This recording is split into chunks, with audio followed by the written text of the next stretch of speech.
Call this meeting of the Committee of the Whole to order. If everyone would rise for the pledge.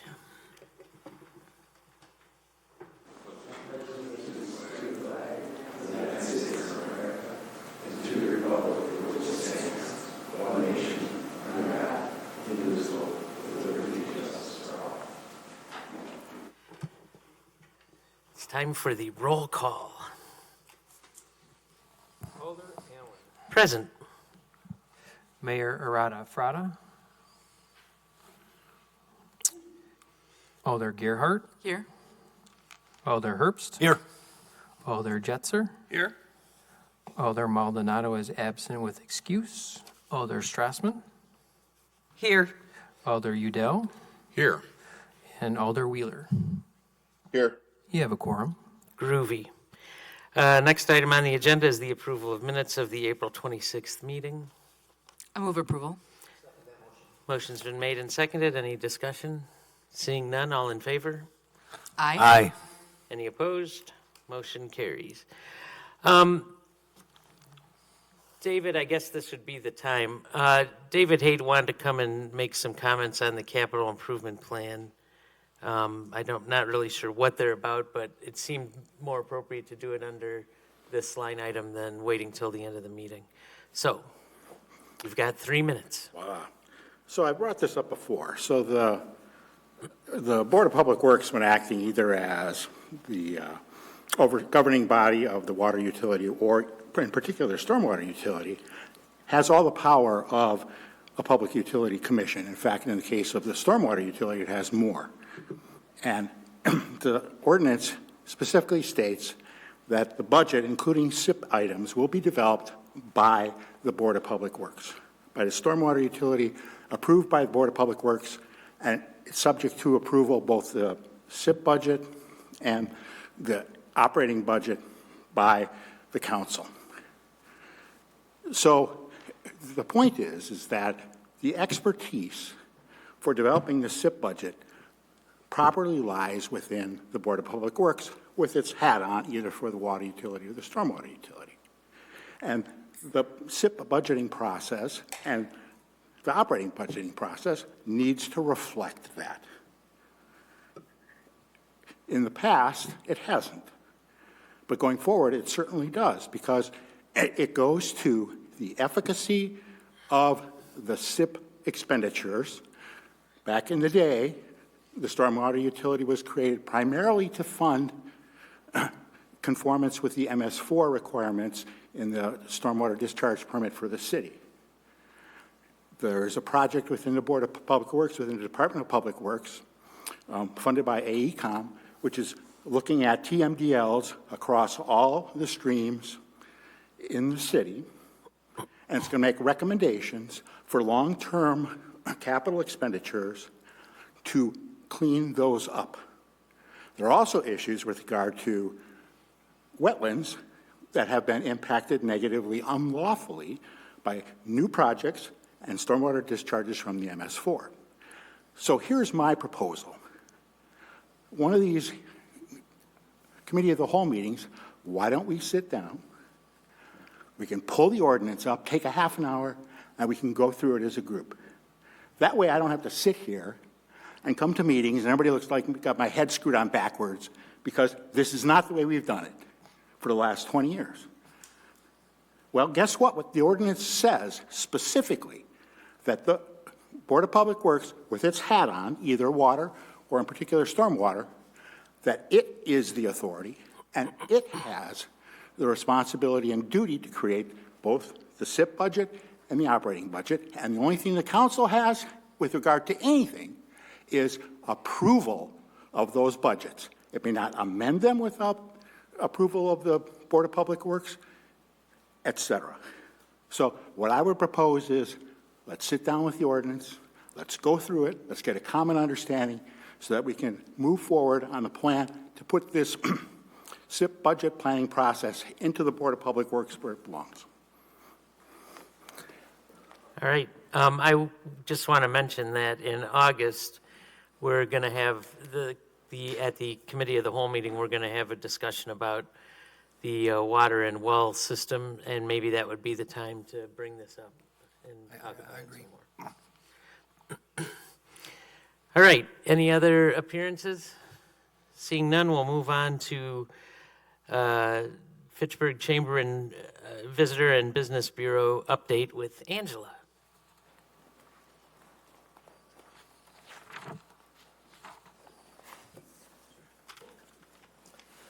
Hello, everyone. I'm here for kind of an annual update from the Chamber Tourism, or the Fitchburg Tourism Department, I should say.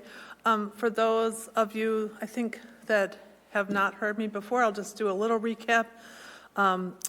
We are the City of Fitchburg's tourism entity. So we're charged with administering room tax dollars, the 70% that's dedicated to marketing, tourism, and promotion. And I'm here to kind of give you an update on how we do that, why we do that, and kind of the foundation of what the work plans are based on. And feel free to interrupt me as we go along. The outline that you have is really kind of in some detailed specific of examples of the things that we do in marketing and promotion, and then some of our community connections. I won't go through each one individually, but if you have any questions, please interrupt me.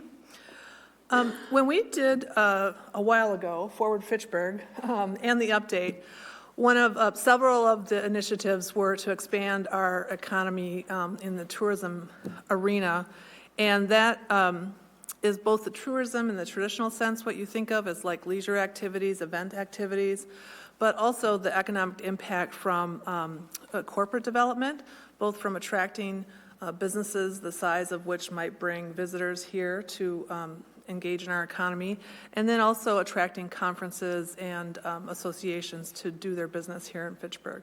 So those are kind of the things. And then the umbrella of our work is the brand extension of our community, making sure that people know in an authentic way what our community has to offer to visit, spend their money, stay overnight, build a business, etc.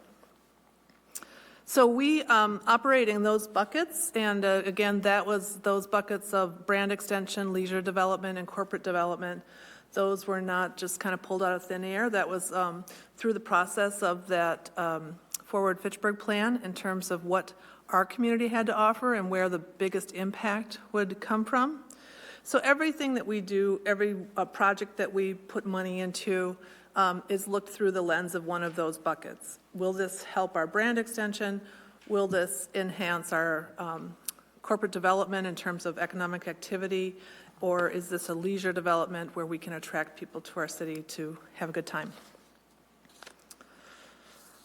So the first thing, I'll just kind of go through a few of these things, is our marketing and promotion. Those are the, marketing is always the behind the scenes stuff that when it goes away, then it's missed, but if it's otherwise, it's just kind of taken for granted. Anybody who works in marketing kind of understands that. But some of the ways that we extend our brand in Fitchburg or promote the community in its events, we do social media campaigns through paid or unpaid ads, or actual campaigns that help us attract and engage people to not only follow us for a one-time episode or event, but to engage with us on a regular basis. And when I say that, those target markets are not just our Fitchburg community and Dane County, but we typically reach out to a 5-mile drive radius to people, because those are in kind of destination marketing. That's a good market to reach for people that will drive that far to come and stay and spend some time here.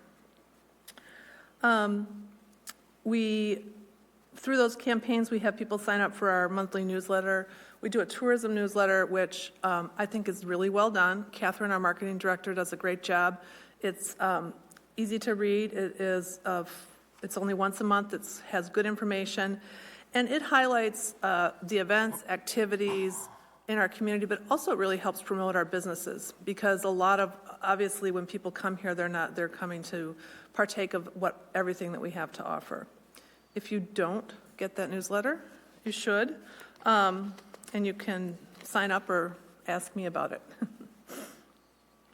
Some other marketing, I'll skip that one. Some other marketing things we do, we work with our partners in tourism, Travel Wisconsin and Destination Madison. Obviously, bigger entities that have much bigger budgets, and they frequently do campaigns on a much grander scale that we participate as partners in. So, for example, Destination Madison did a Madison on Tap craft brew campaign last year that we were part of, featuring all the craft brewery options in the region. They also promoted a staycation campaign, which is encouraging people to, in the wintertime, obviously our hotels do real well in, July through football season, but getting people here in the winter. So they do some staycation campaigns, getting people to come and stay at a hotel, even locally and for the weekend. That was a really successful campaign, and actually the winner of that campaign, or the most booked rooms, was our own Fitchburg Staybridge Suites. So some nice partnerships that actually result in dollars spent here in Fitchburg that we appreciate. We are going to be part of the Madison by Bike campaign that'll be launching, I think, in June, so stay tuned for that one. Obviously, we're a natural fit for that. Biking is our brand as a community. We already have several routes that we promote on a regular basis, and so we are happy to participate with Destination Madison on that. Some other things that we do, we spend a lot of time, Catherine spends a lot of time making sure that all of our events, and not just the ones that we produce, but all community events that are open to the public, are promoted on regional websites. Things like the fireworks or the concerts or the art fair. So making sure wherever people are going, trying to figure out what people are following, things like the Isthmus, In Business, different websites, those are updated regularly with our information. What else do we do? And then we do some traditional printed ads, fewer than we used to, but we are going to do some more this year, especially featuring some of our local events in the region, like our Fitchburg Community Fireworks at the Festival of Speed, and of course our concerts at McKee. So those are marketing things constantly. I'm sure if you're on social media, you see us all the time. Hopefully you read our newsletters, and then also we serve as kind of a resource or a concierge for Fitchburg, for people that want information about visiting. I'd say I would say that's kind of the marketing and promotion. I think the other big part of our work is the community engagements that we have, the community partnerships that we have.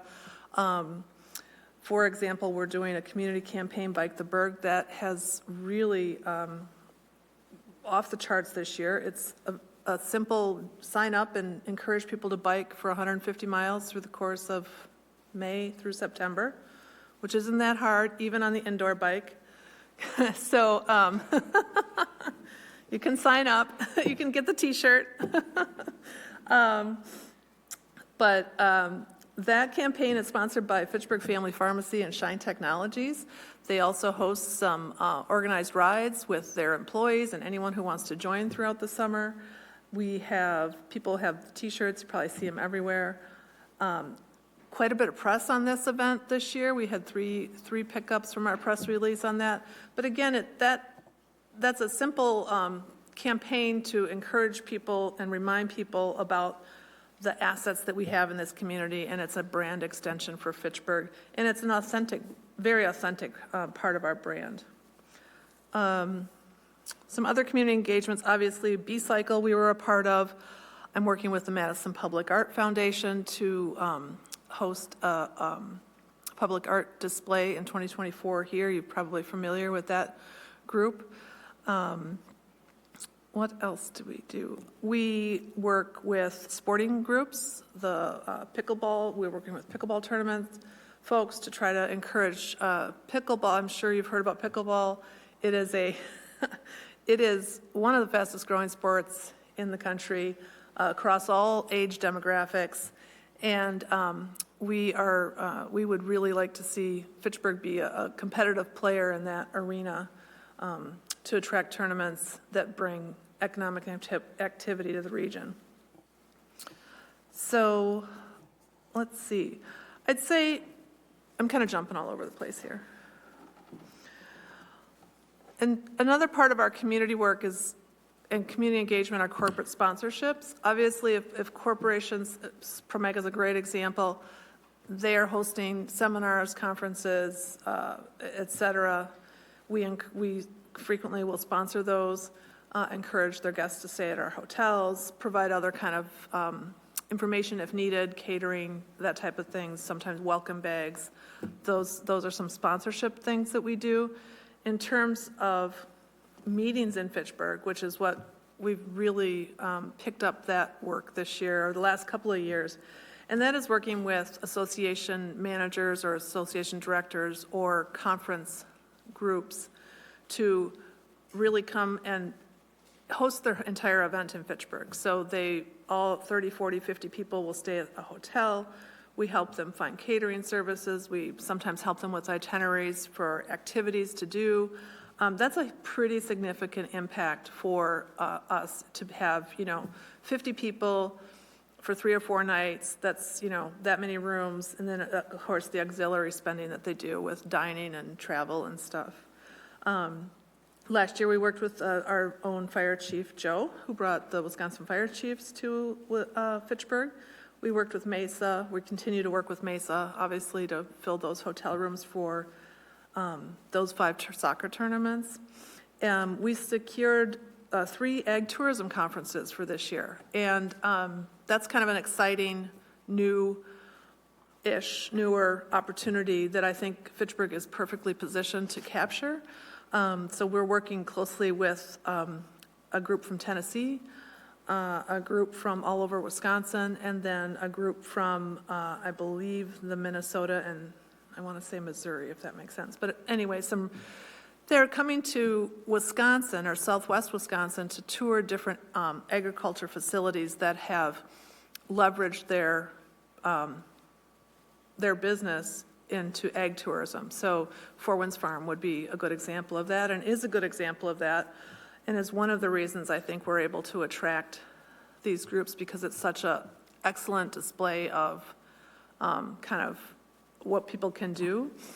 So we have those groups staying primarily right now at the Staybridge Suite. It's a fairly significant amount of room nights. They are having events at Four Winds Farm, touring different facilities across southwestern Wisconsin. I think we're also doing a few special events for them at the farmers market. So we're kind of rolling out the red carpet in particular for these groups, because this is a trend that I think we are perfectly positioned to maximize. So hopefully I can be more specific and we can hear more about that in the future. Any questions so far? I think probably the last thing I'll mention is for community engagement is our partnerships, that we are kind of the lead partnership manager. We work with Destination Madison closely, and that's and the Sports Commission. And so I'm currently on the board, the Destination Madison Board Foundation. I was recently the community representative on the board. One of our board members is on the Sports Commission Product and Development Committee. So we try to stay connected with those groups to see, what they're doing, how we can partner, what's important for us, and how, as it relates to being a regional player in the tourism economy. For example, most recently, some of you may have heard about the product development, inventory, and asset analysis that the Sports Commission did. If not, and you're interested in it some more, I think Mike and I both have the executive summary, and we'd be happy to share. But they recently went through an extensive process of kind of analyzing our inventory, our assets, and our needs from a sporting facility or facilities in the Dane County region. Obviously, the economic impact from sports, whether they're youth, collegiate, adult, is significant. It's even during the pandemic and other recession times, sports are one of the things that seem to have somewhat of a recession-proof potential.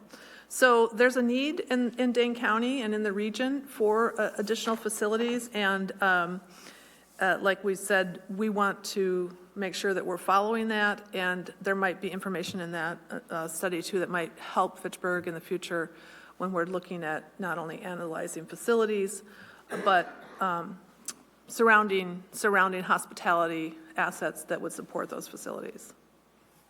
And like I said, we have the executive summary of that. If anybody's interested, we can email that out. Angela, can I just ask a question Yeah. at that point? So, since it sounds like you're fairly deep into this, the facilities issue,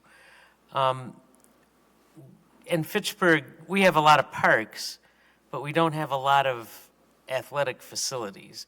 We've got a baseball diamond or two. We've got some softball diamonds. We've got a soccer field, but the soccer fields that we have aren't actually regulation soccer fields, so they can't really be used for like a bigger tournament. We don't have any football fields. We don't have anything like that. So we do have pickleball courts. We've been building those.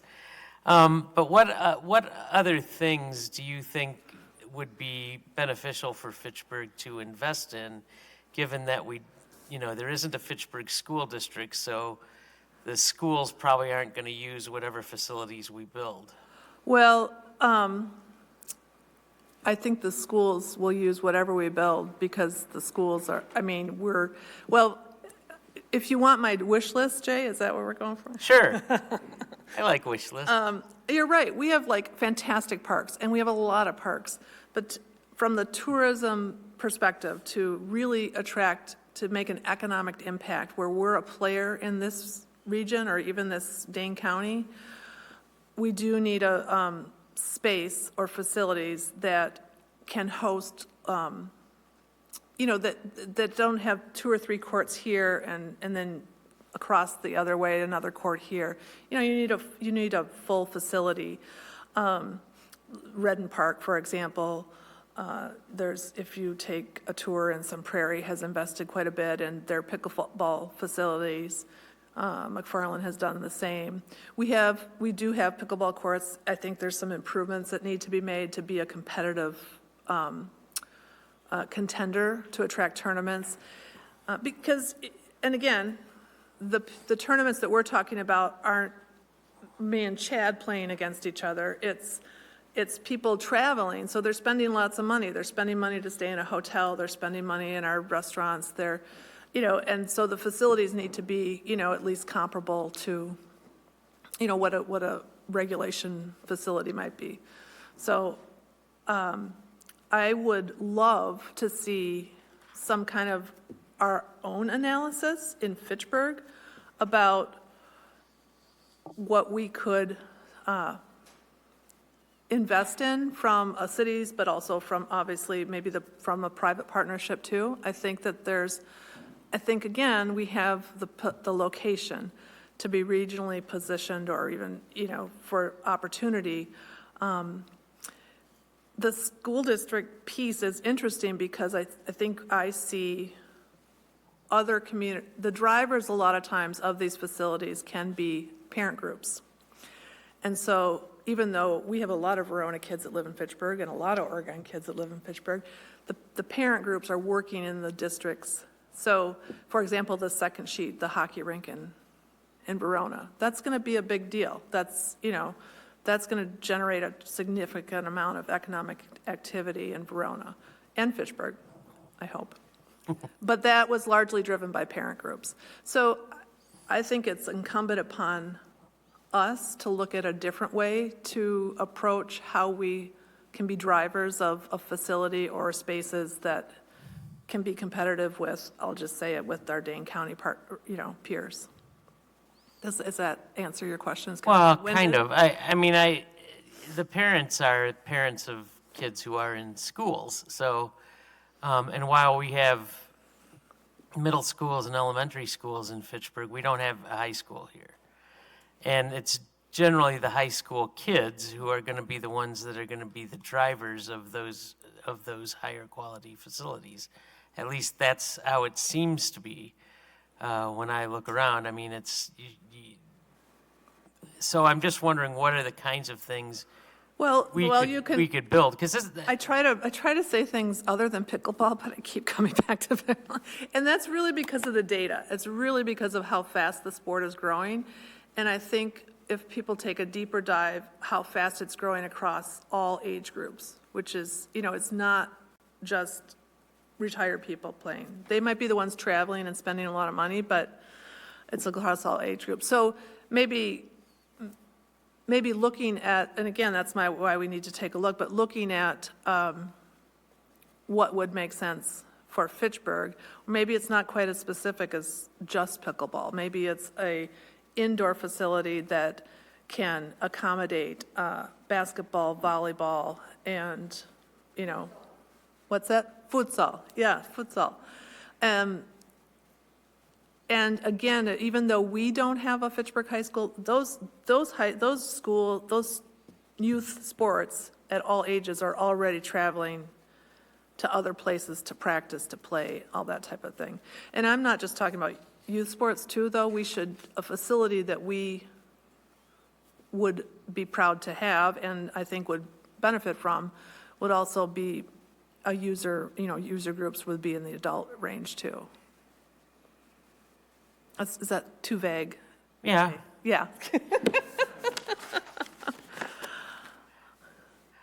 So, didn't answer your question? Well, I mean, getting back to the original question, I was kind of asking for a wish list, and Okay, here's my wish list. All right.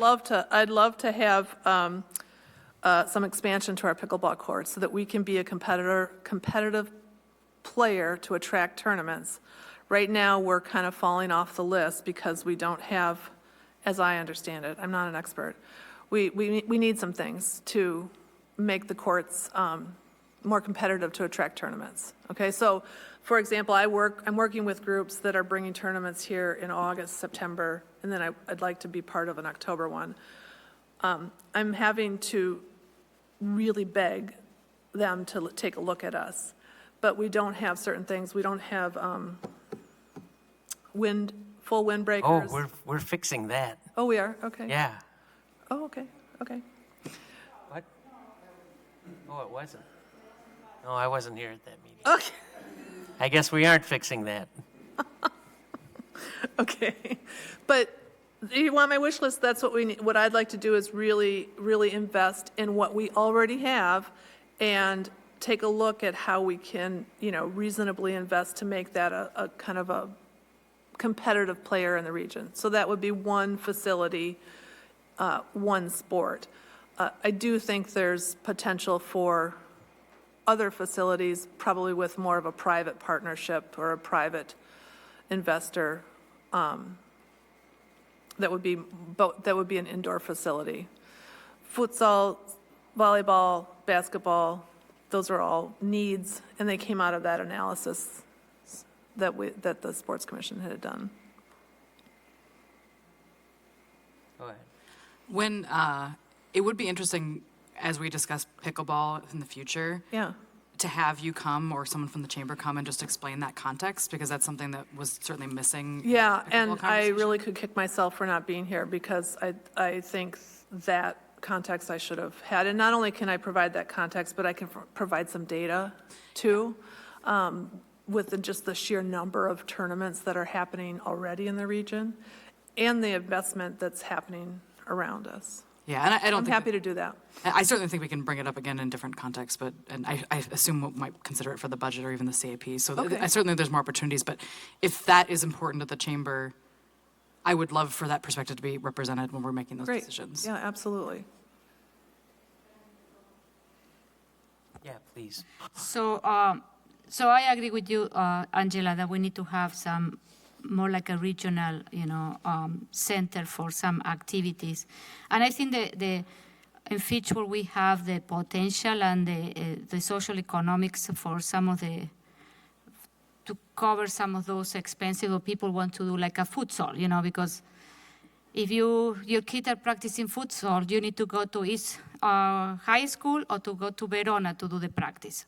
Or your kid playing soccer, you had to go to Oregon to play in the facility in the winter, and in summer you had to go to Verona.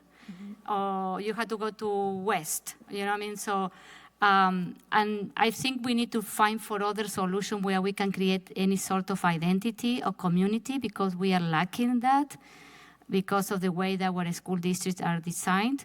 And I think maybe we need to look forward to what those amenities we can bring to create a sense of community identity, you know? So, yeah, so I agree with the pickleball. You know, I wasn't fan at the beginning of the pickleball court, to be honest with you, 2 years ago.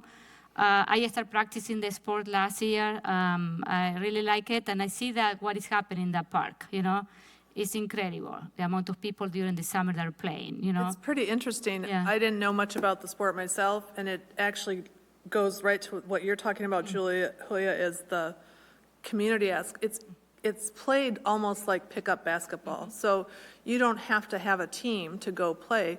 You can just show up with your paddle and rotate in, and that just means people are meeting each other and getting to know each other.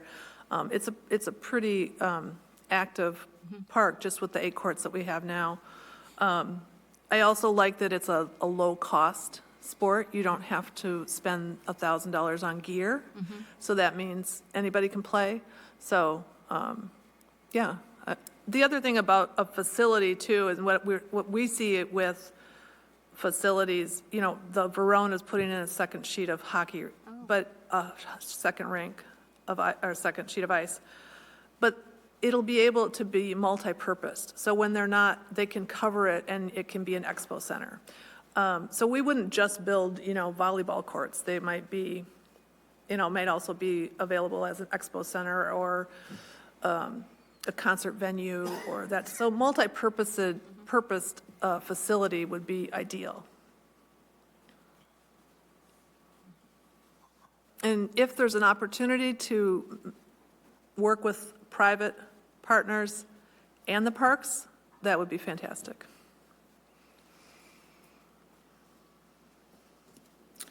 I think that's all I really have to talk about. I put some swag on your seats. We have a lot of events going on this summer. The concerts at McKee are a series that we produce, and they're always a really good time. Everybody's welcome. They're free. The July concert is also going to be a birthday party for the city of Fitchburg, so we will be giving out birthday cake. We will ask the band that's playing that evening to sing some tunes from 1983, the year we incorporated. So be prepared to dance, and we hope to see you there. Also, then the community fireworks, Fitchburg Community Fireworks is July 8th, taking place right after the Festival of Speed. So we hope you can come out for that too. Any questions? Any other questions for Angela? Seeing none, thank you. Yep. All right. With that, we will close that item and move on to the capital improvement plan process and financial policies.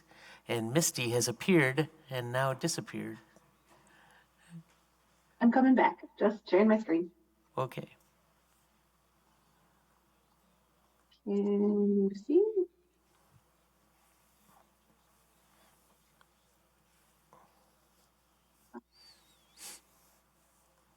Excellent. Ooh, look at that.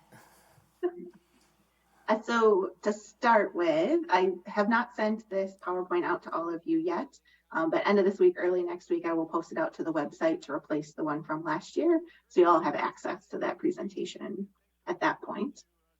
So this is our annual talk of kick off the CIP process. We're going to talk about the CIP as well as the financial policies that the city has adopted. The CIP has not been released yet. This is that first step where we make sure that we all have the same context, the same terminology, go into it with the same kind of frame of reference before we start this important process. So I have a handful of things that I want to talk about because most of you have heard this presentation at least one time before. I will cruise through a lot of it. But if you want to talk more about anything that's in this presentation or anything else, I would be happy to geek out with you about government finance at any time. Just let me know what you want to learn about, and we can have those discussions. So governmental accounting is different. The two big ones on here that I'd like to point out is the focus on expenditures and service levels. You know, we're not a for-profit entity. We really focus on what the services are that we want to provide to the community in our investment in the community, which really means we're focusing first on expenditures and then making sure we have the revenues to cover it. So it's a little bit of a different focus. The other big one that I'd like to point out for this conversation as we're talking CIP is that in for-profit accounting, fixed assets are an asset. It's a way that they can generate future revenue. Here at the city, fixed assets are really responsibilities. You know, once we invest in fixed assets, we need to make sure that we are committed to maintaining them and then ultimately replacing them at some point so that that service is still useful to our residents and our taxpayers.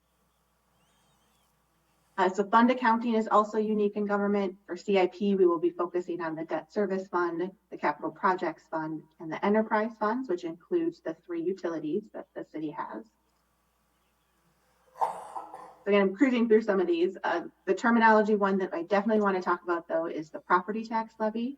So the bulk of our budget is funded through property taxes. That's common in Wisconsin, not necessarily for other states across the country, but in Wisconsin, we are very property tax focused.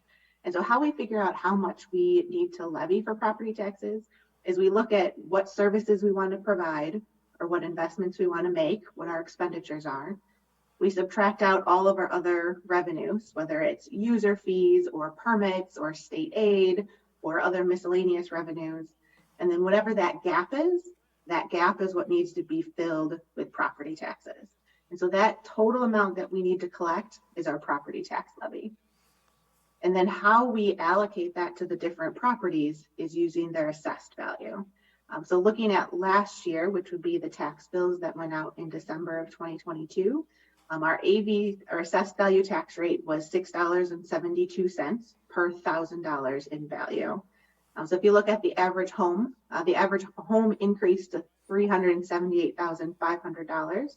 When you divide that by 1,000, multiply it by our tax rate, the average home last year, or for this current budget, paid $2,542 in city property taxes. One other side note here is, remember, the city taxes are only about 1/3 of that total property tax bill.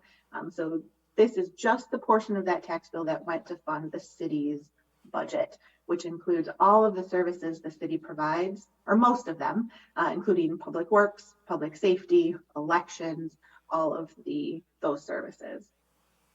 And so if we look at that amount for the average home and we break it down into a monthly payment, just because it's an interesting way to look at it, the average home paid $212 per month for all of those city services. That's a bargain. It is. If you compare to all of the other utilities, then you can get a fire truck to show up when you need it, and a police officer to show up when you need it, and a senior center to go to, and a library to go to. There's a lot of services you get for $212 a month. And that actually is a decrease too from the year before. So the year before it was $2,617 was that average home. Also want to talk though, this was all on homes. Our rental properties also pay property taxes. So even though our renters that live in our community don't pay generally property taxes directly to the city, it's still built into the rent that they pay. So we're also starting to look at the city taxes on the average multifamily apartment. So we're building up the data for that purpose. I only have 3 years at this point. But if we look at just these last year's tax bills again, the average multifamily apartment unit was $122,000 assessed, times the exact same rate. It was $820 in property taxes that they paid for $56 per month for city services. This is a chart from our budget that shows you how the average home taxes have changed over the past several years. And the next one is the average multifamily apartment. Again, that's that data that we're building up at this point. This is another page from our budget that I really love. This is the average home again, and then the next slide is the same thing for the average rental unit. This takes that same, in the orange bar, that average home value, to figure out what their city taxes are, which is at the bottom in green. And then it splits it out by how much that bill pays for each one of our functions. So of that $2,547 bill, $537 of it went to public safety and police.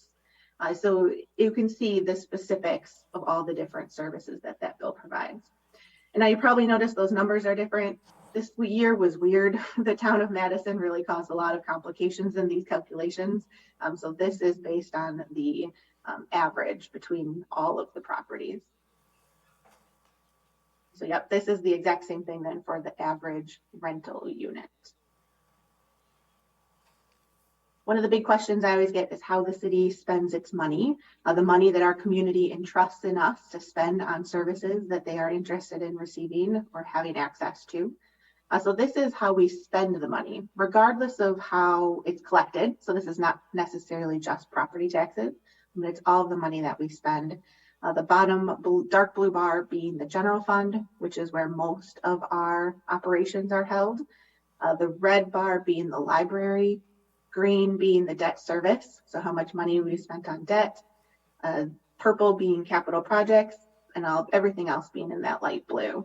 And that includes those TID districts. So yes, those are a couple big years in there, but those were some pretty big prepayments we made on those TID debts as we were getting ready to close them. So those were good things, even though we did spend more money. This is the chart also from our budget that shows that property tax levy. So all of the money that we collect from all of the property owners, how that's split up into all those different buckets that we've talked about. But I really like to look at, for this purpose, the three funds that we'll be talking about for the CIP that are property tax funded. So that bottom blue bar is the general fund, again, where most of our city services are accounted for, including public safety, public works, senior center, etc. Red is the debt service fund. So this is all of the principal and interest payments that we need to make to pay back the money we borrowed for those legacy projects. And then the green bar is the capital projects. So you can see we've gone up quite a bit in each one of those individual categories as well.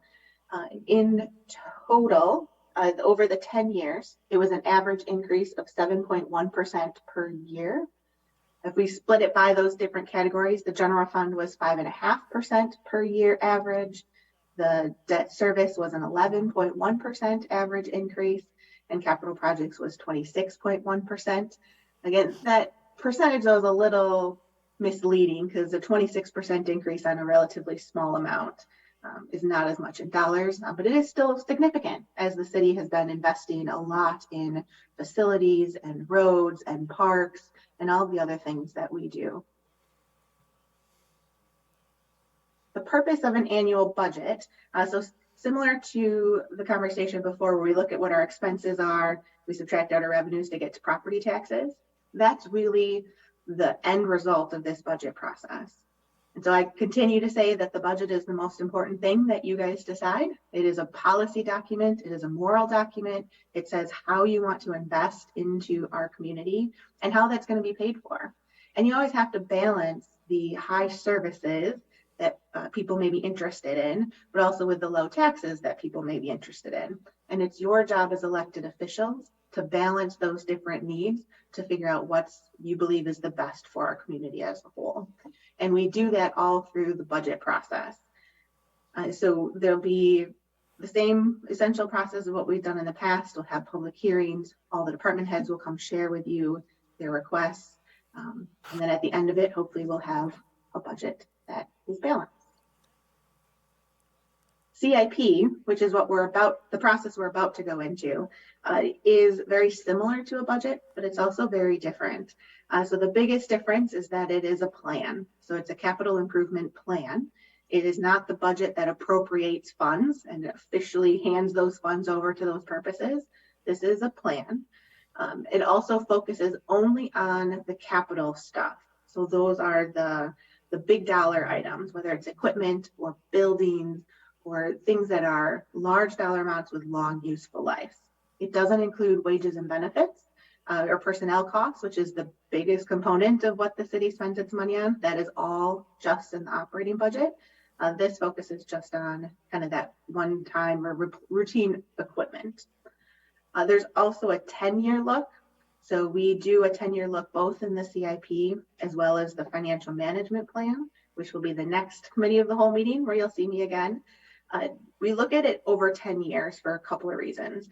One is we want to know what's coming down the pike. So we all have our eyes open and we can make sure we're making educated financial decisions, but also want to demonstrate to everyone, our residents, our taxpayers, the public, the people that lend us money, that we are looking long-term. And we know that long-term is important and not just the silo of what is 1 year. So this is a document that we do, that long-term look, where budget is really just that next year at that point. With that 10-year look, though, comes some flaws. So there's the front 5, I'll call it, and the back 5 years. So the front 5 years are projects that really have been talked about. They've been vetted. The public has been heard about them before. Our projects we're pretty sure are going to happen. They might be tweaked for dollar amount or timing, but for the most part, we know that they're going to happen. And that's really what you should focus on as we go through the CIP process. Then there's the back 5 years, so year 6 through year 10. Those are placeholder projects. They have not really been vetted. They're kind of talked about, but we're not really sure that we're committed to doing them yet. We want to at least make sure that we know that they're on the runway, that we know that these will probably be conversations we'll need to have in the future. And so we want to be aware of them, but it's not really the focus of this process at this point. So once we're going through all this, make sure you focus on that first 5 years and that make sure that that aligns with what you think is in the best interest of the community. And then from that CIP, the first year, once it's adopted, goes into that first draft of the budget that goes to the mayor. So even though it's just a plan, it is still a very important part of our process because it's big dollar amounts. And it's also our chance to really talk about long-term planning. Budget constraints is always the downer portion of this presentation. So we have the optional expenditure restraint program. Because of the strategies the city has implemented the last couple of years, I really don't think this is going to be a problem for us for the next year, but want to keep it kind of on the radar. It is an optional program, but it's also a very well-funded optional program. So for the city, based on the 2022 budget, money I will receive this year that we apply to the CIP in 2024, we got over $750,000 because we complied with the requirements of that program, which is a nice amount of money. That's money we don't have to levy or put on property taxes because we have this other funding source. Big caveat here, though, is that is somewhat artificially high this year, partially because there were a lot of communities that backed out of the program this year. They chose not to qualify this year because they went through a referendum or they had other things that they felt were more important than qualifying for expenditure restraint. And so that pot of money for this program got allocated to fewer people. So we got a little bit extra money because of that. And then it's also based on TID out EV tax rate. So now that we've closed TID 6, TID 4 is closing this coming tax bill, and then we're working on TID 15 too. Our tax rate is going to start dropping. And so our share of that expenditure restraint pot is probably going to start dropping. So $750,000 for 2024 CIP.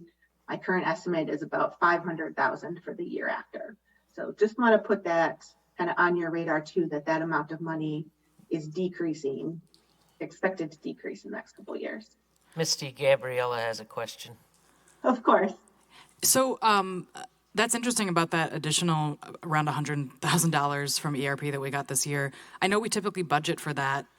I mean, I guess we hold it this year and then we budget for it in the following year. So we would theoretically use that money in 2024.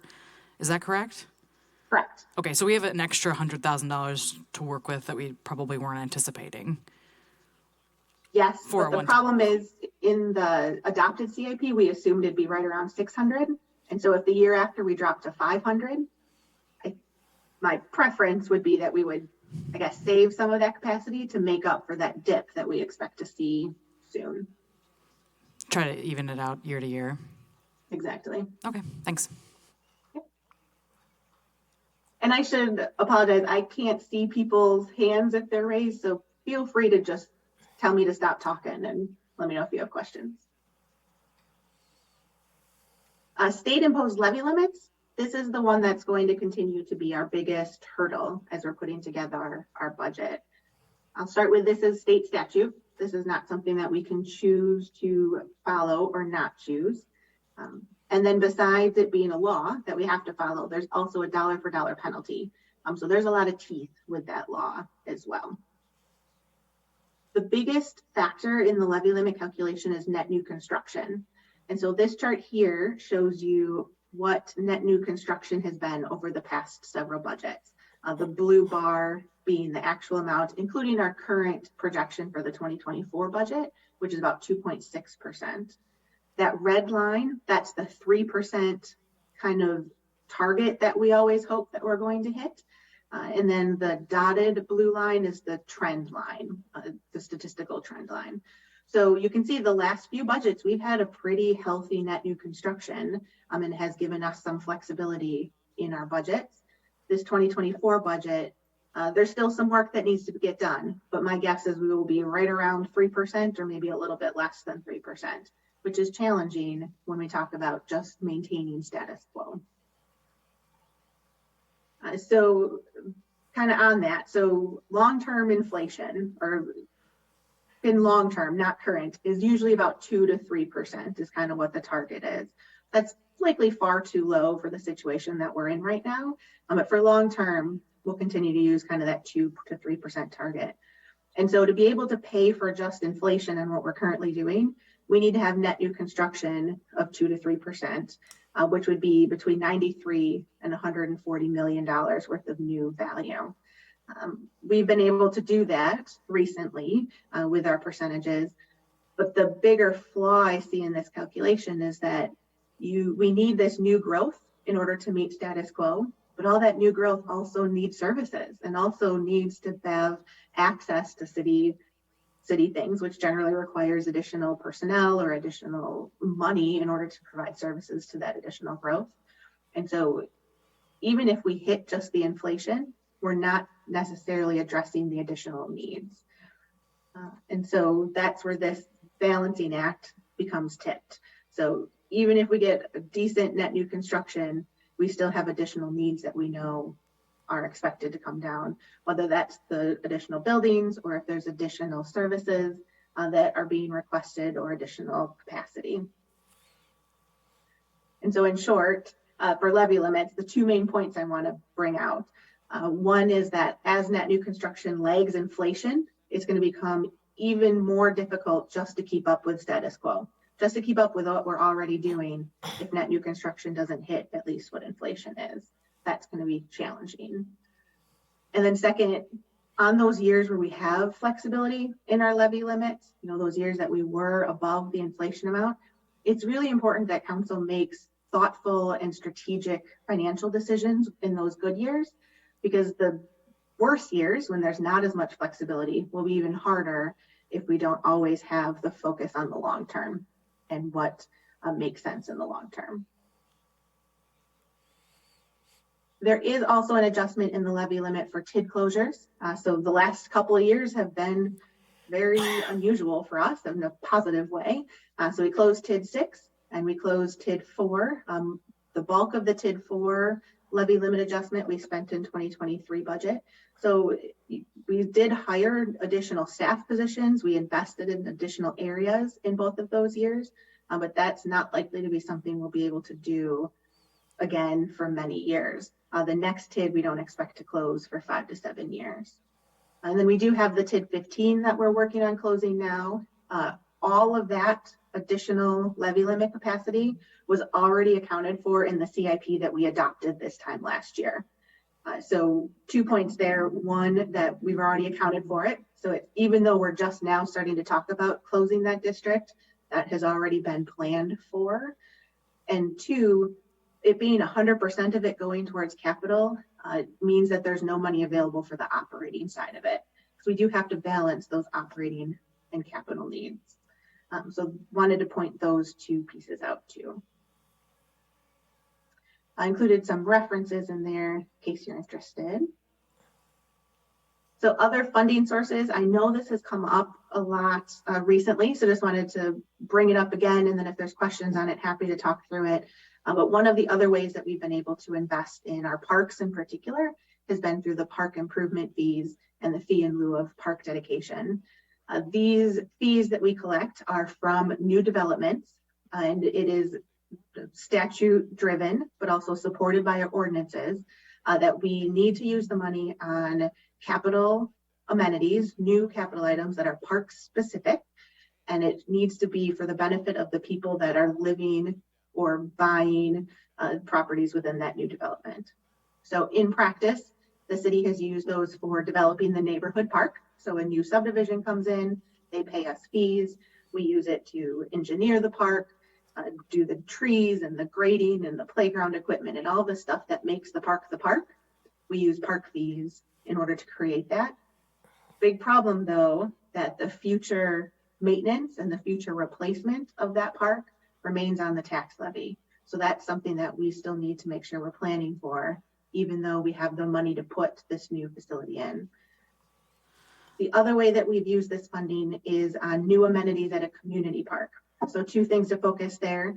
One, it is on new amenities. So it's not replacing existing amenities, because again, it has to be a new things under the statute. And then it's also at a community park, because the theory is that this money has to be used for the benefit of the people that paid that fee in.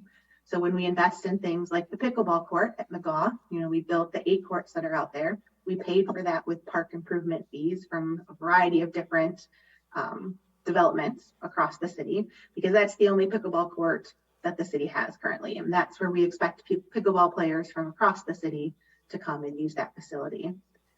But some point down the road, when that needs to get it, the cracks filled, or the fencing needs to be replaced, or the court needs to be replaced, that all needs to be planned for within the CIP using property tax money. Can I ask a question about the community park designation? Because I remember we had this discussion back with the hub, where we were talking about the hub being a community park. And I guess my understanding based on that conversation was that we didn't necessarily have to designate the park itself a community park, but the amenity had to be an amenity that was clearly going to draw from the entire city. So the park itself didn't matter so much as the type of amenity and the likelihood to draw from other parts of the community. So all of that is to say that if we wanted to build, for example, what we were talking about with the chamber, if we wanted to build an indoor volleyball, basketball, soccer, facility, if we wouldn't have to put it in McGaw or McKee. We could put it anywhere in the city as long as we with the understanding that would draw from the entire city given the nature of the facility. Correct. Yeah. So it's all based on what that individual amenity is.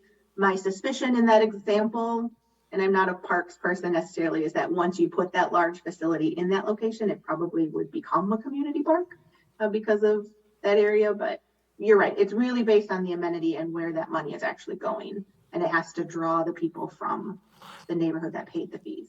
Okay, so anytime we consider something for park dedication fees in the future, if we wanted to do something big, we could put it anywhere in the city. We don't have to limit ourselves to McGaw, McKee, the big ones. I think it has to be a community park. I think it's a combination of both, because, for instance, I don't know if we've designated the hub yet as a community park. Yeah, If we did, we did. But clearly, that's going to have amenities that aren't available elsewhere in the city, with the pump track specifically. So, we kind of take a look at a balance on that, because at some point, a community park could be full. There wouldn't be necessarily space for a large amenity, perhaps. If the land were completely utilized. Now, could we create another community park? Perhaps. Yeah, maybe I am wrong, but my understanding is that you need to use those for amenity in community parks, designated community parks, those new amenities. So maybe you can create another community park, but this was my understanding. And when we did the hub, we did an extension of the golf course. An extension, because it's a community park, we did an extension. The parcel we annexed it to the community park. This is how we designated the hub like a community park. But I think this is my understanding. Maybe, but Well, those designations used to relate to the size of the park. yeah. So, like, most of our neighborhood parks are, just a couple of acres, 2 or 3 acres. You wouldn't be able to put an indoor soccer facility in one of those because it just wouldn't physically fit. And the hub would, I presume, is just being built as, that land isn't really a park right now, whatever it is. So I think we can designate it as a community park, I suppose, once the building is there. We already did it. Yeah. So whatever it is, it's part of the plan. So, so that's being planned to be that, and it may be that it meets the size threshold. I don't remember what those thresholds were, but most of our neighborhood parks are pretty small. So we're not going to put a big facility in one of those.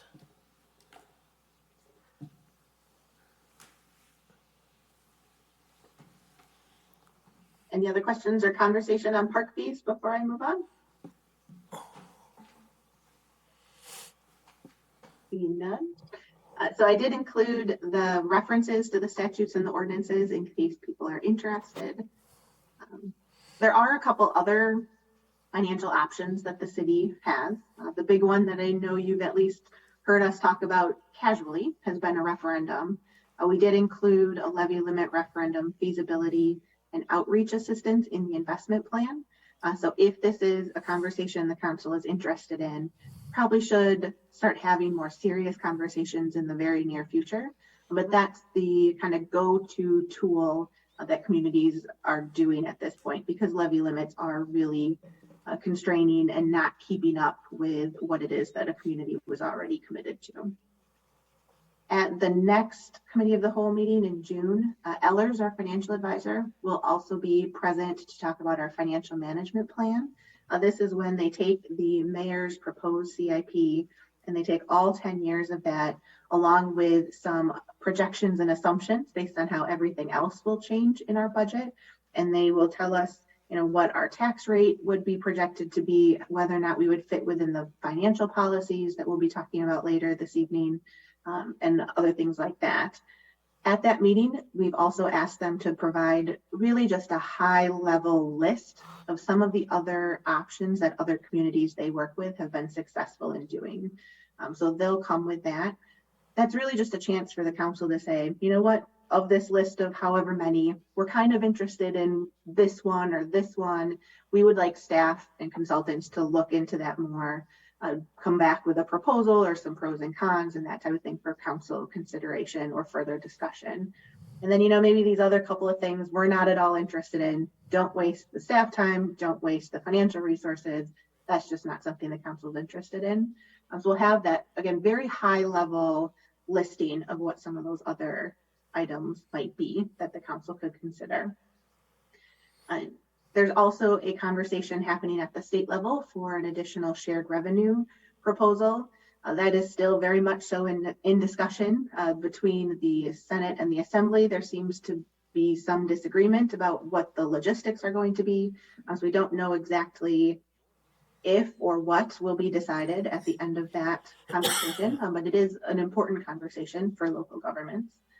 And then, of course, if the revenues aren't able to be increased, the other side of that equation would be expenditures, decrease in our expenditures, which would ultimately mean service reductions. And so going back to your role as council is to balance the interest in services with the interest in low taxes, and trying to figure out where that sweet spot is that meets the best needs for the community. And so service reductions should be a part of that, at least discussion as well, as you're talking about that balancing act. So I'm going to talk about the financial policies that the city has. There are 10 of them. I'm going to talk about what the policy is, why it's there, and where we're at currently. But before I get into that, I want to talk real quickly about why we even have financial policies. And so the city of Fitchburg has a very strong financial position. The councils in the past have made a lot of sometimes tough decisions to make sure that the finances were strong. And these policies were a big part of it. So back in the early 90s, City of Fitchburg was in a much different position. They were not especially financially solid or sustainable. So they had hired Ellers to come in. They established financial policies. They really set themselves up for how to get back on a financially sustainable model. And so what these financial policies do is it demonstrates a long-term focus. You know, you're not just looking in the silo of what is 1 year or one issue. It looks at long-term items. It also provides a foundation for all of you as you're making those financial decisions to decide, you know, whether or not it competes with our goal of financial sustainability. And then it's also those guardrails. So a lot of our policies have kind of an upper limit and a lower limit. So I like to think of those as those bumpers when you go bowling. So we want to kind of stay in that range in order to demonstrate and have fiscal sustainability.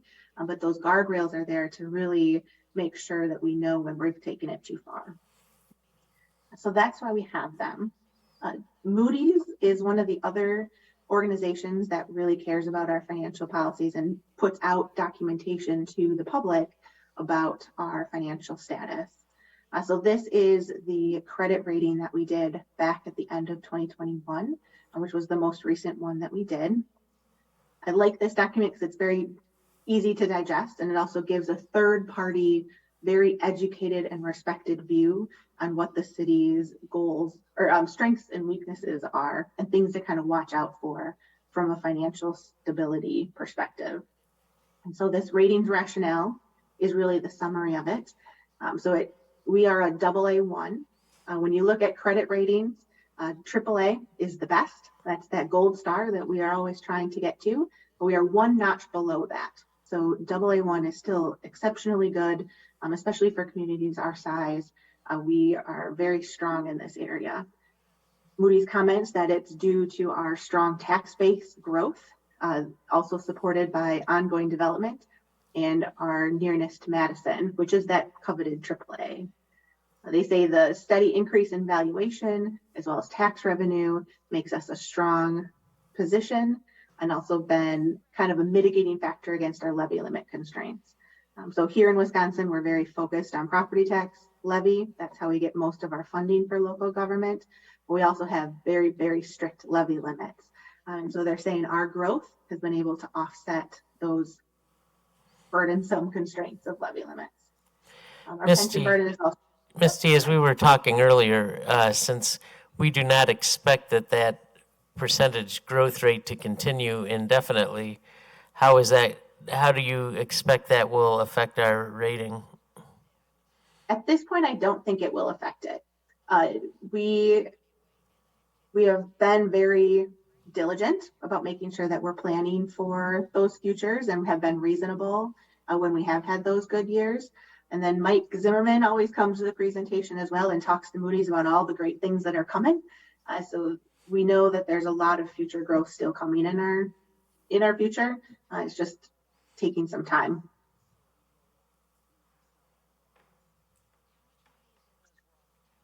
So the other things mentioned in the rationale is the pension burden is modest. Here in Wisconsin, we have a fantastic pension plan that's very well funded, which is a great benefit to the city's overall financial health.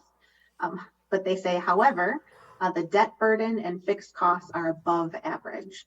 So that means our debt burden is how much money we owe for external people, all the times we borrow for those legacy projects. And then fixed costs are things like those pension payments and other things that are really set in stone at this point because they've already been committed to past things. Then they look at what could lead to an upgrade. So how could we get to that AAA rating? And they talk about further expansion of the tax base, a moderation of fixed costs, and then what could lead to a downgrade would be a material and sustained narrowing of operating reserves. What that means is the city has a fund balance, and if we spend a lot of that money and aren't doing it thoughtfully, that could lead to a downgrade. Or significantly increased leverage. What that means is if we borrow a bunch more money and we invest a lot more of our taxing authority or ability into debt payments. So this is kind of a great summary of the challenges and the strengths that the city has. So the actual policies, so the first one and the one that gets a lot of attention is the fund balance policy. So this focuses just on the general fund, which is where the bulk of our services are. And we say we want to keep between 15 and 25% of our total annual revenues plus shared revenue received in the previous year. That's important because unexpected things happen. You know, you get a global pandemic or a recession or a natural disaster, and we need to have capacity or an option to tap into those rainy day funds or our reserves for that.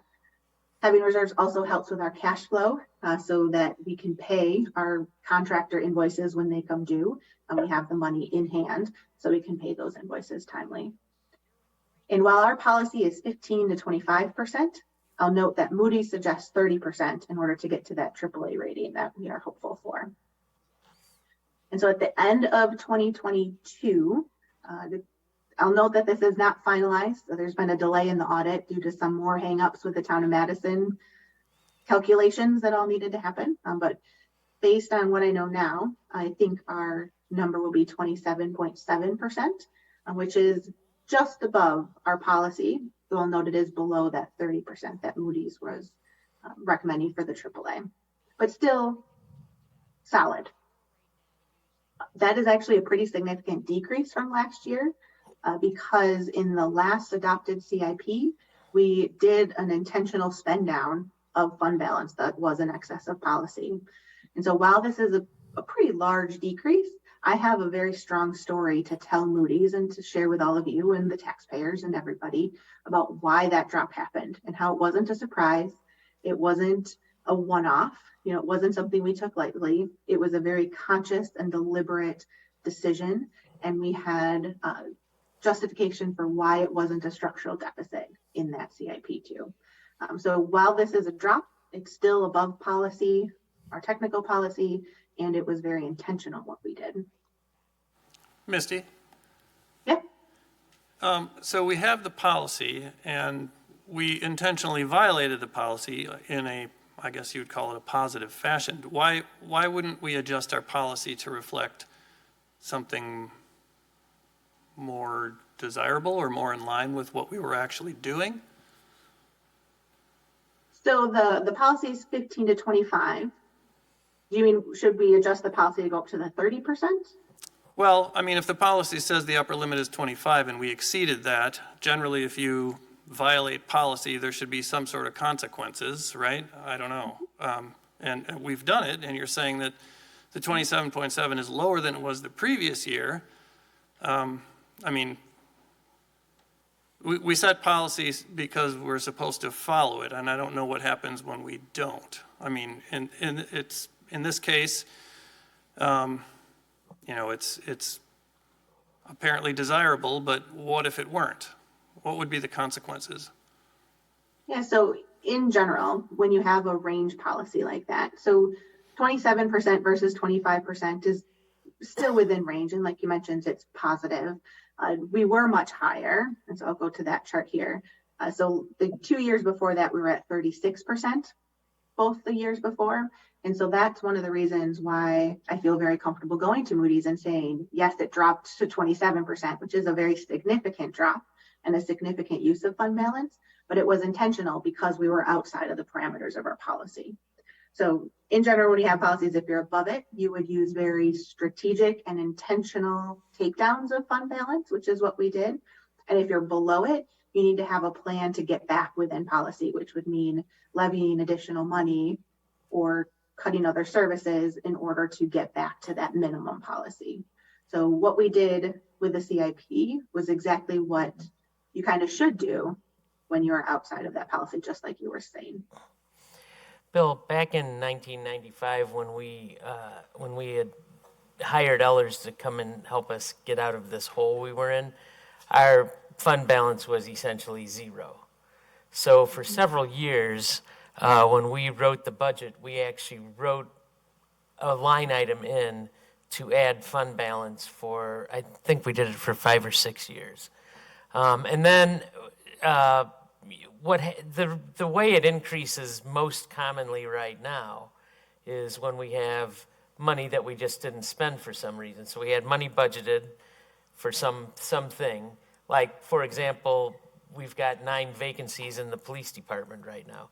So those wages will, at the end of the year, will end up in the unallocated, what do we call it again? Unassigned. Yes, fund balance.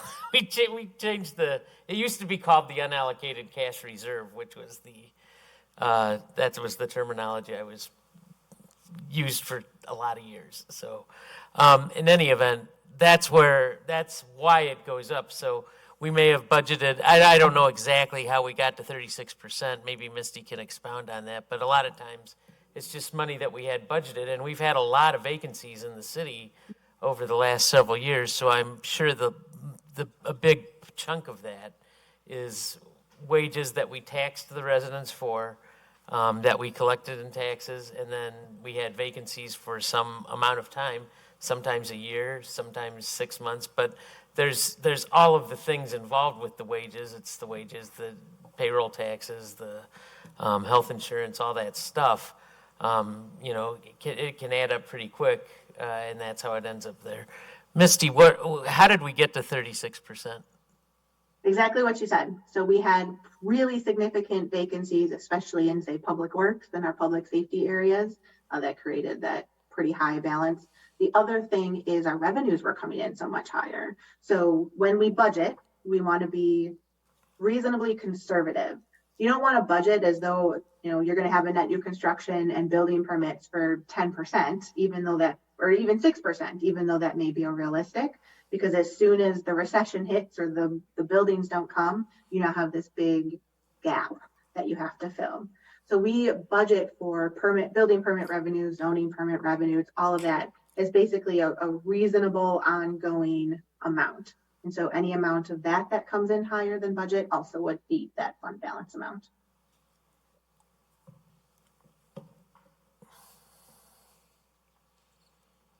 So this is the chart from the audit. So you can see this green line is where our actuals were. This is through last year. Again, I think we're going to end 27.7% for 2022. The orange and black lines are the official policy. The pink line is that Moody's best practice line, which I think is still a strong guardrail to be considering at least. And then these 2 blue dots are other Baker Tilly clients that are references to us. So comparable municipalities about our size in Wisconsin and what their fund balance is. So we can kind of see not just are we within policy, but how do we compare to others? And you can see our 27.7%. It's still a little bit above our official policy, not quite that Moody's target, but still in line with what other communities are doing. So I feel very confident going to Moody's with that explanation on why we had such a big drop from that 36% to 28%. Misty, is that 30% you said is for the AAA rating? Is it different for an AA1? Yep, so I couldn't tell you what the percentage is, but a big part of actually why we're AA1 is because of our strong fund balance. So if you do, they have a scorecard that they put out now, and if we did it strictly based on the numbers, we would actually be a AA2, but we have a couple of notches up that they give us. Fund balance is one of the big ones. Management something or another is another one that we get a notch up for. So that gets us up to that AA1.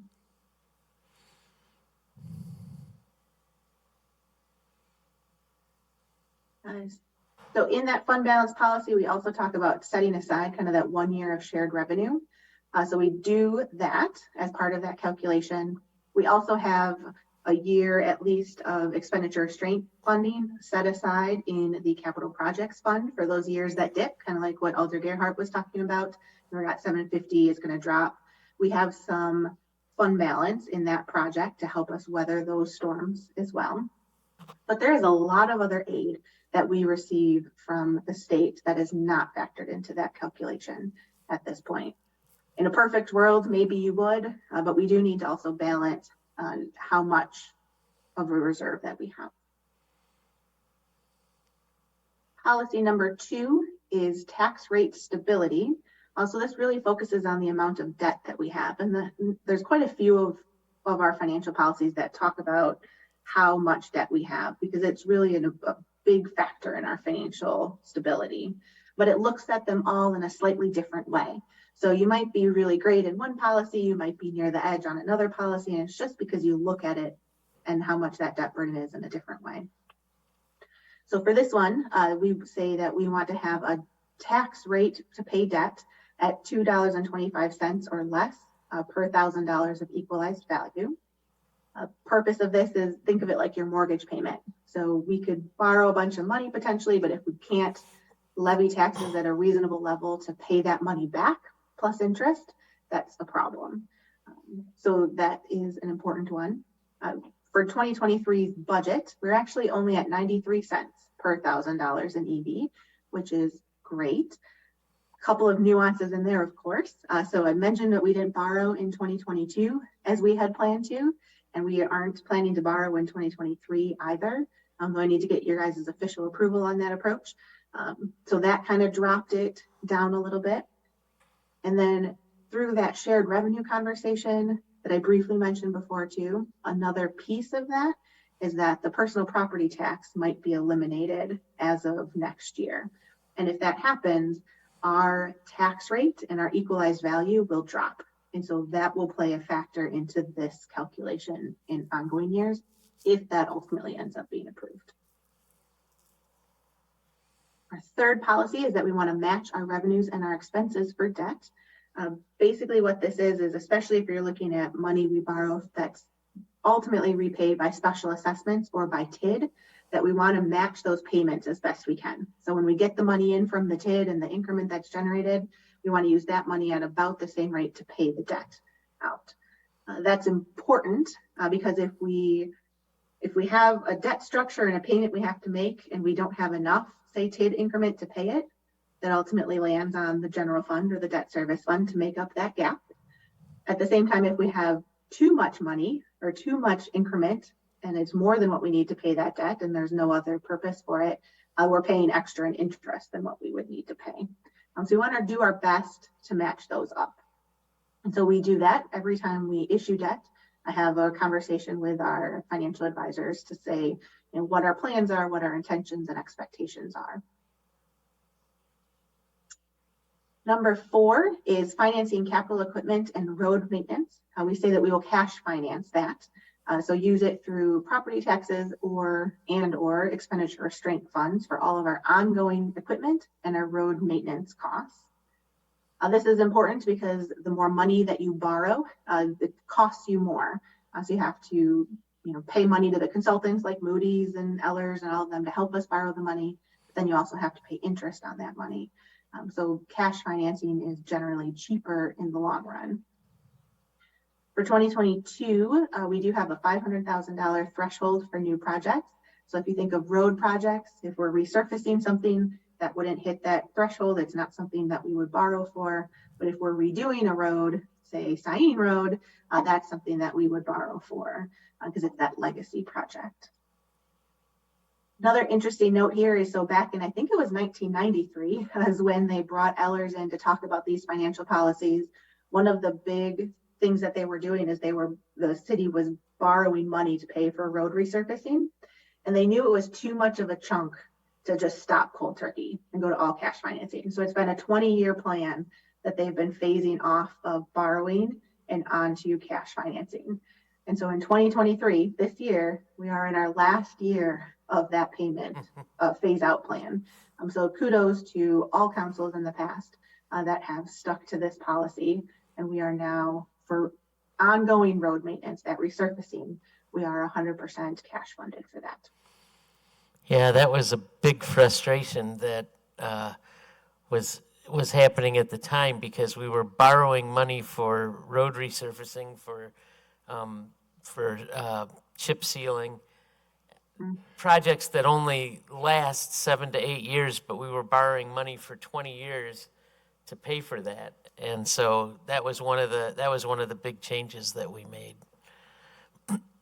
Yeah, that's a big problem. I wasn't aware that that was happening. Oh, yes. Not anymore. Just a question. Where does we factor in? We get money from the state, off the gas tax for road maintenance.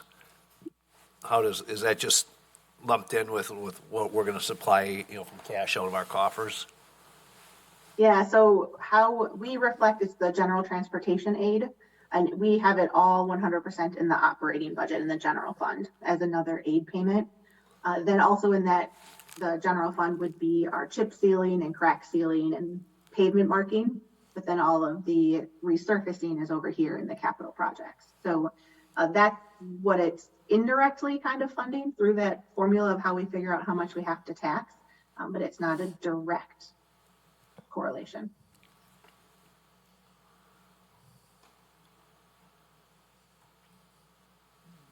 Next policy is preservation of our GO borrowing capacity. So when we borrow money, we usually do what's called general obligation bonds, which means we tell people, hey, you lend us money and we promise we will pay you back, and we will levy taxes to whatever we need to levy in order to pay you back. So it's a very safe investment for those people that are investing in the city. They're pretty sure they're going to get their money back. So that's the GO borrowing. There is a statute that says that we can't borrow more than 5% of our equalized value. And then the city has a policy that limits us a little bit more. So we limit ourselves to 3%. So that's, again, think of those guardrails, right? So we want to make sure we're staying within this policy so that we have that flexibility to not violate state law if something happens. So as of the end of 2022, we're at 1.29% or 43% of policy.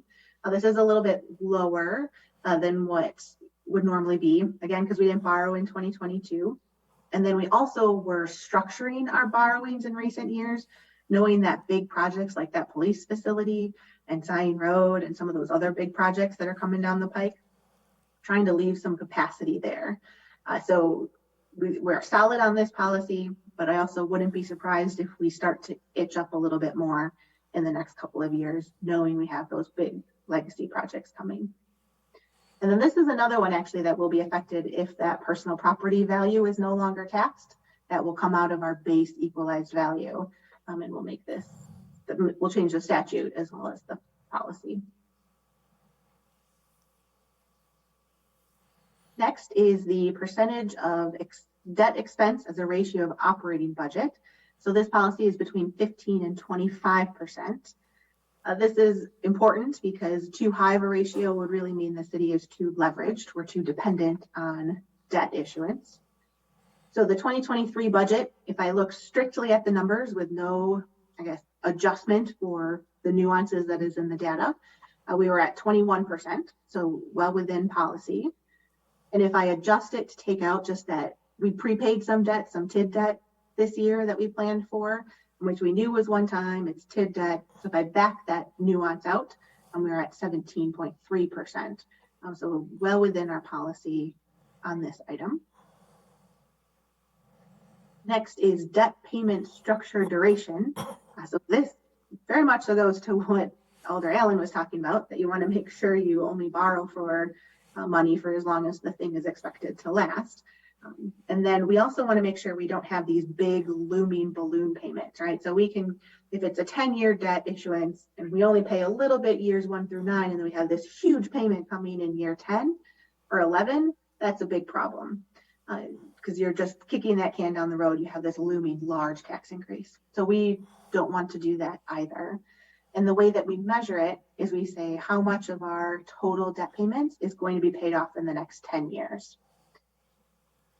And so our current actual is 68.5% of our debt will be paid off in 10 years, which is very strong. We have in the past called a couple of bond issues though, so we have paid some of them significantly earlier than what we had initially told the investors when they lent us the money. Yep. So mostly on the TID debt, we've done that. So in anticipation of the TID closing, we have enough money. We want to stop paying interest. Yeah, we've done that a couple of times. This percentage is based on information that I knew as of the end of the year.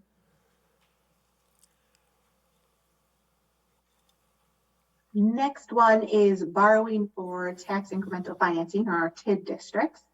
So here what we say is we really only want to borrow money for a project if we know we're going to have TID increment to pay it back. This is important because while all of the overlying jurisdictions, the school, the county, MATC, us, we all benefit from the closure of a successful TID. If a TID closes and is not successful, or if it can't make its debt payments, that falls solely on the city of Fitchburg. And so we need to take that responsibility very seriously.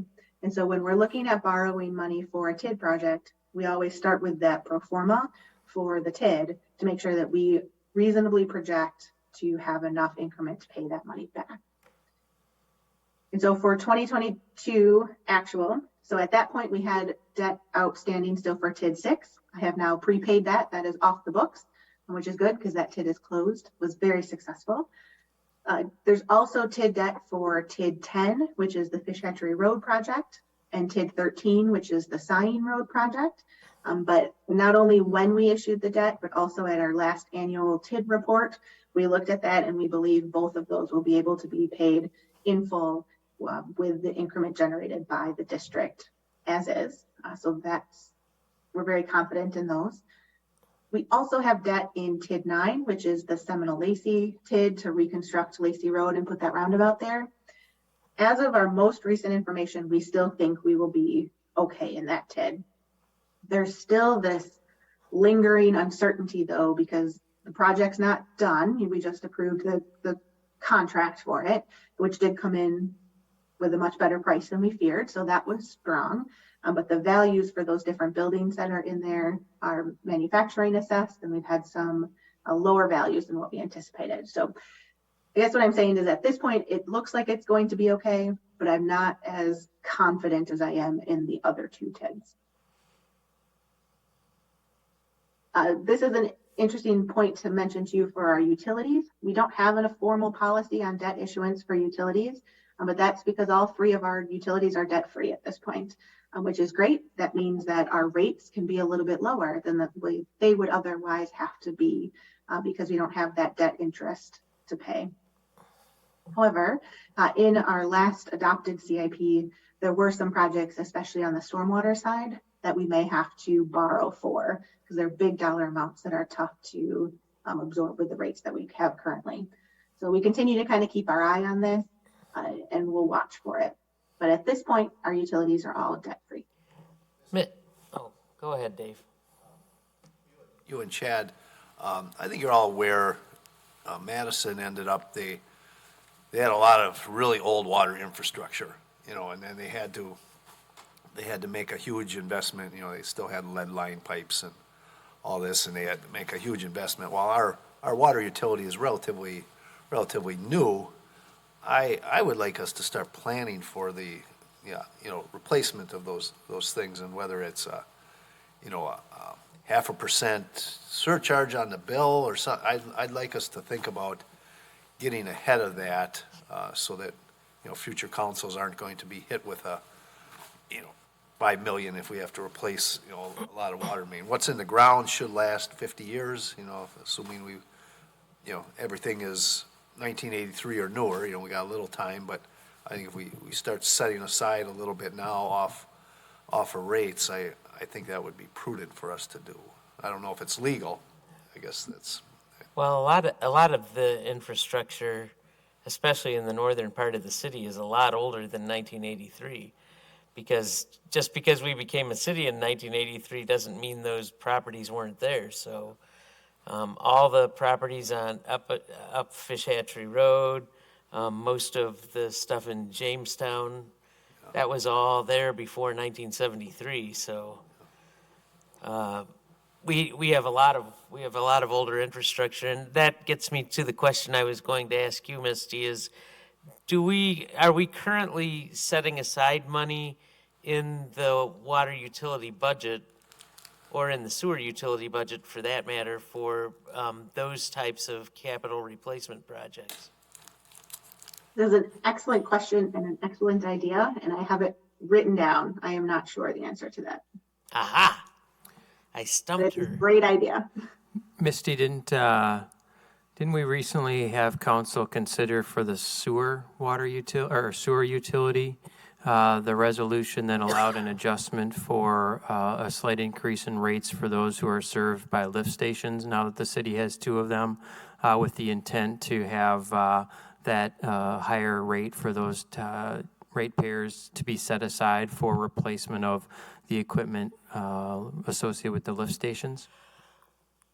Absolutely, yes, good memory. So the lift stations in particular, yes, there's a separate rate on the bill, and then that is going to be a factor in our CIP project to plan for those future replacements. Thank you for reminding me, Chad.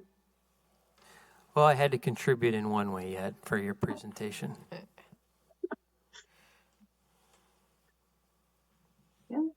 Next policy, number 9, is land use and growth.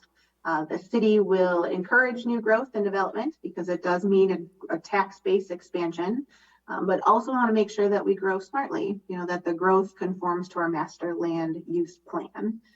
This is important from a financial perspective because new growth means a larger tax base, which means more property owners to spread costs about, and then also our levy limit increase to help pay for our status quo. So as of now, that is met.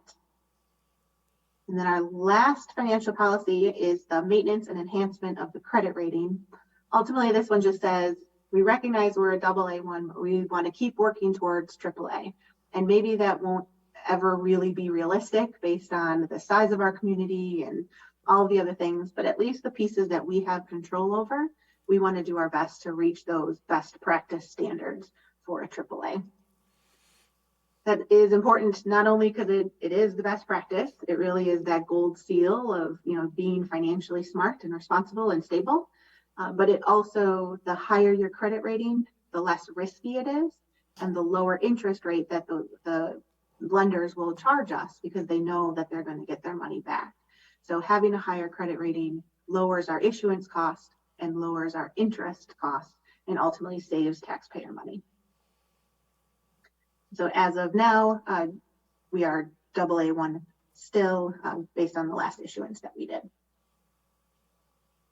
I included some slides about some comparative data information. The DOR has a lot of really great new charts and interactive data available out on their website, which I just find interesting. So if you are curious how we compare financially to other municipalities in the state of Wisconsin, those are some great resources for you. Now, the meat of CIP process. So the process is basically the same as what we've done in recent years. So we start with what the last adopted CIP was, as changed through the 2023 budget process.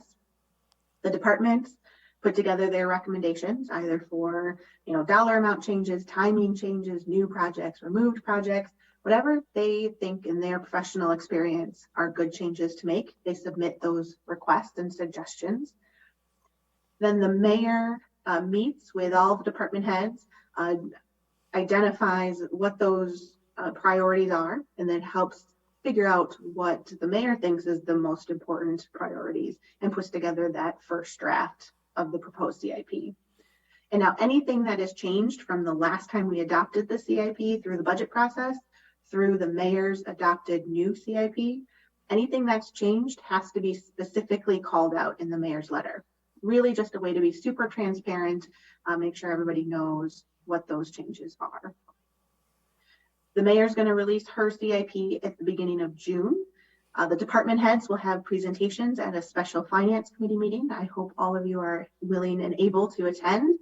And then we'll also have that financial management plan review with Ellers at the June committee of the whole, which takes that mayor's proposed CIP and then does the projection of what our financial policies, our tax rate, what our constraints are going to be for that future 10 years. So this presentation, I really focus on kind of the past 10 years or however many years. The financial management plan looks forward. That's kind of what that distinction is. So once we go through that information gathering stage, council will have the opportunity to put in amendments if there are changes you want to see to the mayor's proposal.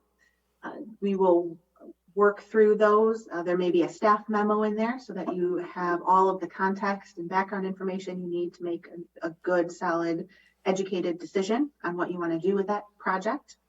And then on the night of July 25th, we'll have another public hearing and then we'll go through those amendments one by one. Council can discuss them. You can vote on them individually.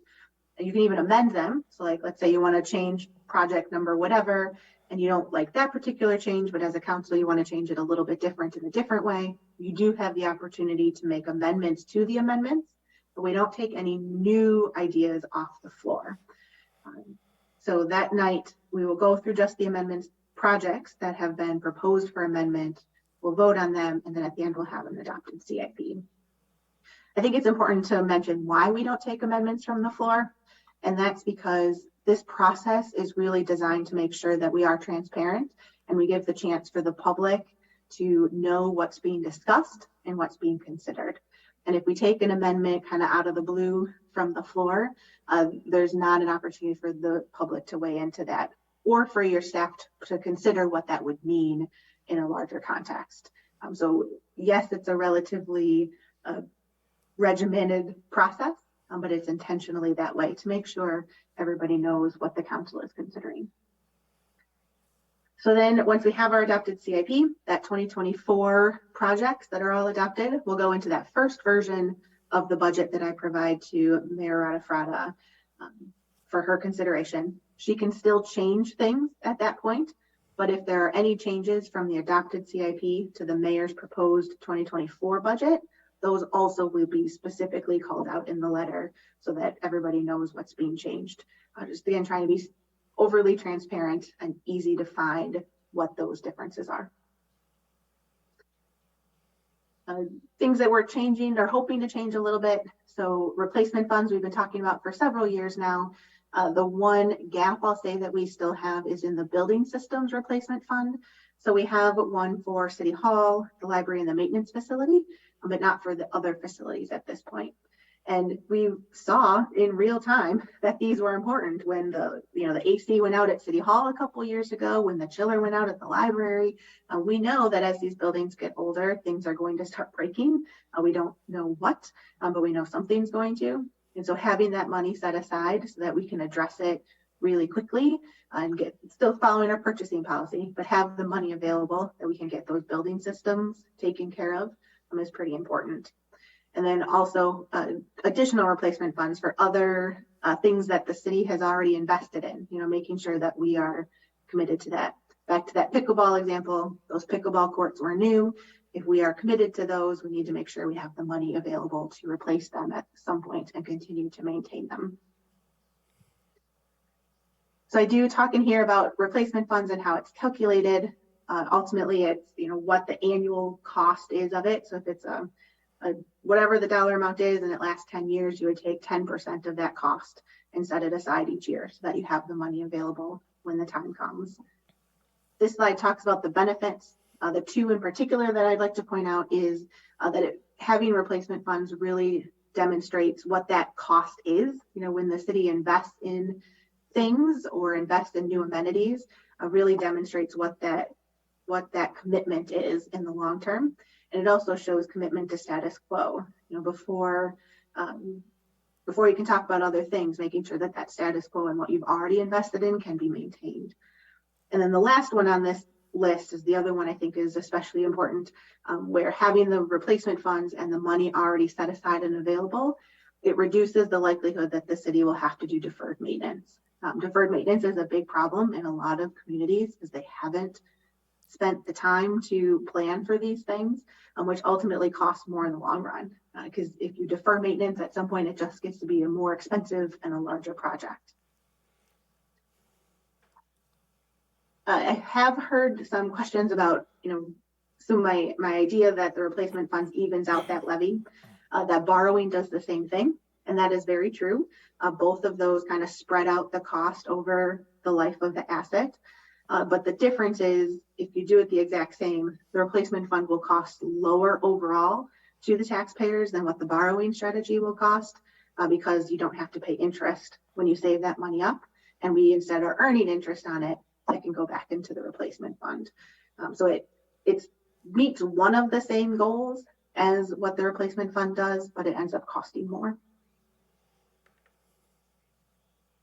So we kind of talked about that's what intergenerational equity is. is having the people that are using the asset contributing towards the cost of that asset, and then also commitment to future replacements. So that is the end of my presentation. Obviously happy to answer any more questions if there are any. And then I know, Julie, I'm not sure if you're interested in if there's other priorities that alders have for the CIP, if you're interested in hearing them at this point too. To hear before June 9th. Well, before that, because it takes a lot of work for me to put that thing together. June 9th is a date there. No, I think isn't it May 26th? We're hoping to hear from the mayor with your final thoughts, so we can get it prepared and then released in early June. Exactly. So we've had many meetings. I'll tell you, this has been a challenging year. Mayor Radefrada's got some discussions that she'll need to have still, but hopefully we'll get that out soon. Jim, your picture is very small up there, so I can't tell if you've had any questions you wanted to have answered or... No questions. Groovy. Gabriella. I have sort of I guess a somewhat nebulous question, but I've been thinking about, so let me ask this first. For the first 5 years of the capital improvement plan as it's shaping up, do we plan for expenditure restraint in each of those 5 years? So yes and no. So any year that we don't think we're going to actually qualify for expenditures restraint, so like when we took over the town of Madison, we assumed that the DOR would be inflexible and we wouldn't qualify. Turns out they were flexible and they were helpful, and so we did still qualify. And then also whenever we close a TID, it's likely that we wouldn't qualify. So we have that reserves set up kind of in that project to fill in those gaps. So we do budget as though we will get, I think it's 650,000 maybe each year, which will be either the expenditure restraint funding we received the year before or those reserves in those anticipated gap years. Okay. So I guess that was the first question, but I guess what I've been thinking about is, we made that commitment in the budget last year to staffing. We did that across the board staff raise, and we have lots of positions that, departments that need additional staff, just general new positions that's needed in the city. And that has to be in the general operating budget. We can't use the one-time money for that. And so when I think about us prioritizing replacement funds and prioritizing qualifying for expenditure restraint, that's prioritizing money that could be used, that could be gotten in different ways. So you could theoretically debt finance something, or you could theoretically use a one-time pool of money like a TID closure to pay for some of these things. But the staffing you can never pay for through that. So when we prioritize saving for these things, it makes a lot of sense. But I guess my question is, what are we giving up? If we're choosing to do the expenditure restraint or choosing to fully fund these replacement funds, we're giving up something. And in my mind, to my understanding, that what we're giving up is the ability to fund staffing at a higher level, because that's the one major thing in the budget that you can't use those one-time payments for. So I don't know if I have a specific question. I just we're giving something up, and I guess we haven't really had that full conversation about Replacement fund. About those two things that we're qualifying for and that we've decided to commit ourselves to as a city. Do we have to change in the context of, as we move out of this period of crazy growth when we have, 3 or 5% net new construction, how do we fund those staff without maybe making some sacrifices on qualifying for some of these programs that could theoretically the money can come from elsewhere? If I may, the only point I would suggest, considering in the kind of that whole conversation, is that the routine equipment that we have set aside in the replacement funds for the most part is not really one-time items either. So you think of our snow plows, we replace a snow plow every 2 years, or an EMS ambulance every 2 years. So saying that we would take a one-time funding source to pay for those things, I would say that those also aren't one-time expenditures, just like staffing is not. But you have an excellent point that it is a compromise. It's a give and take between how you want to structure and what you are committing to for the long term. One of the things that I was talking to Misty about replacement fund is for big items, do we need to do replacement fund for a $1 million equipment? That one we can go directly to use that, and we can alleviate the replacement fund allocation for that equipment that because it hits the operating budget in the next year. You know what I mean? So that one could be a possibility that we can, about how many, we don't have too many equipment, maybe a ladder, truck ladder or whatever like that, So, but because I am having those question with Mr. about how we can, these replacement funds are also affecting the operating budget, and also, we don't have enough allocation of funds for new things, because, the more thing that we are, the more additional equipment that we are buying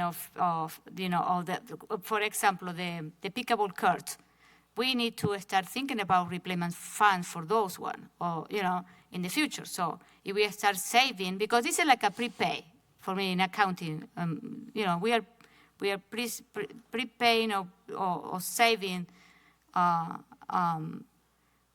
making that reserve amount, for future expenses. So, but those are affecting our operating budget. You know what I mean? So, it's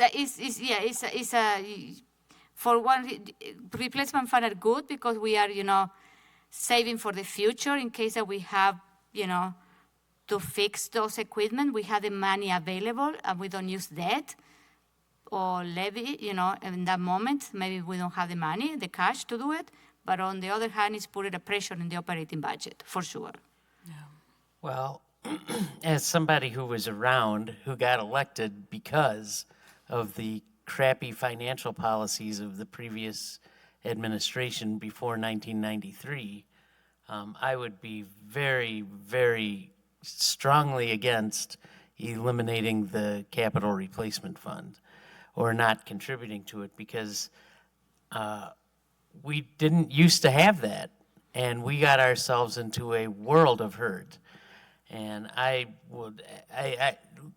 think we're going to have a discussion later, next month we're going to start it, and about a referendum to raise the tax rate. And, you could see from the numbers Misty gave us before, at $212 a month, it's a bargain to live in Fitchburg right now. People complain about taxes all the time, but the bottom line is, for all the services that the city provides, $212 a month is a pittance.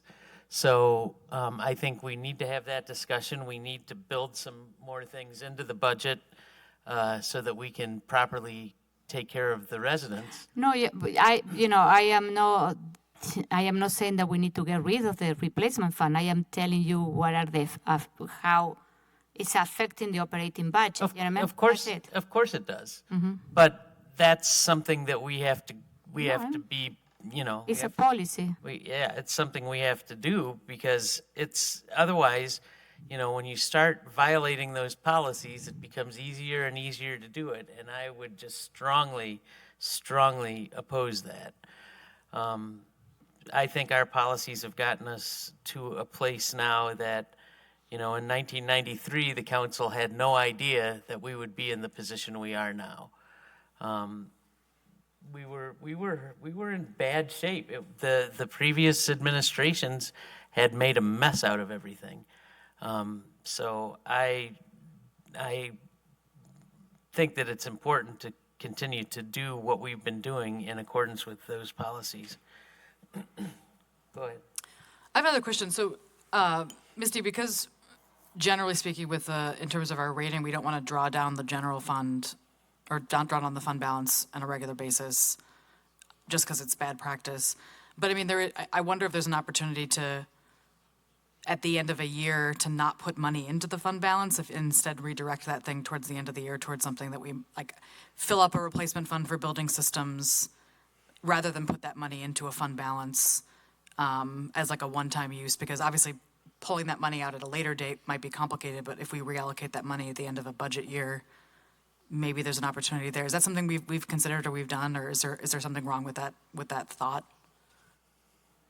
So we haven't done that Exactly. The biggest complication is just timing. So before the end of the year is when you would generally need to do that budget amendment to redirect, say, vacancy savings to something else. But I don't have all of the information I need to know that on a global scale to do something until after we get through the closing process and the audit and all of that. So I think just the timing of that on a large scale can get complicated. But if, so we did drop that fund balance down to the 27.7% for that very strategic and intentional and thoughtful capital stuff, which is very similar to what you were just mentioning, that we could use it to bolster replacement funds.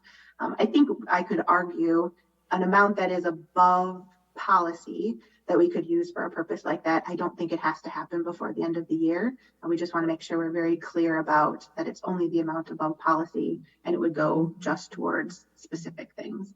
But having a reserve in a replacement fund versus a reserve in a general fund is very similar from a mechanics perspective. Another thing to remember about that is that our budget goes up every year.